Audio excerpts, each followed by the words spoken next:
সারাদিন কিছু খাই না, কিছু টাকা ভিক্ষা দাও। এই নাও, তোমাকে 1,00,000 টাকা দিলাম। তাড়াতাড়ি করে টাকাগুলো নিয়ে যাই। একটা মেয়ে জন্ম দিছি, এখন তাকে দিয়ে ভিক্ষা করাই, টাকা ইনকাম করে দারুণ বিজনেস। আরে মেয়েটা এতটা খারাপ, বড়লোক হয়েও গাড়ি দিয়ে এসে ভিক্ষা করে? কিছু টাকা দাও। কিসের? তোকে টাকা দিমু? তুই একটা চিটার, তুই বড়লোক হয়েও ভিক্ষা করস? আরে উনি আমাকে গালাগালি করলো, আমি অনেক কষ্ট পাইছি।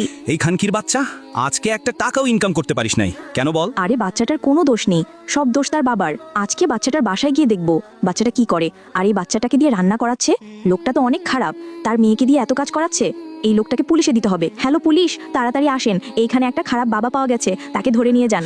পুলিশ, যত টাকা লাগে আমি আপনাকে দিব, আমাকে ছেড়ে দিন। টাকা দিয়ে লোকটা পুলিশের কাছ থেকে ছুটে যায় আর ভয়ঙ্কর একটা কাজ করে। কিন্তু সেটা দেখার আগে যাদের কাছে আল্লাহর এই ছবিটা ভালো লাগে না, তাদের কখনো ভালো হবে না। আর যাদের কাছে আল্লাহর এই ছবিটা ভালো লাগে এবং আল্লাহকে তুমি ভালোবাসো, তারা অবশ্যই লাইক এবং সাবস্ক্রাইব করবে। আজকে দেখা যাবে কে কে আল্লাহকে ভালোবাসে।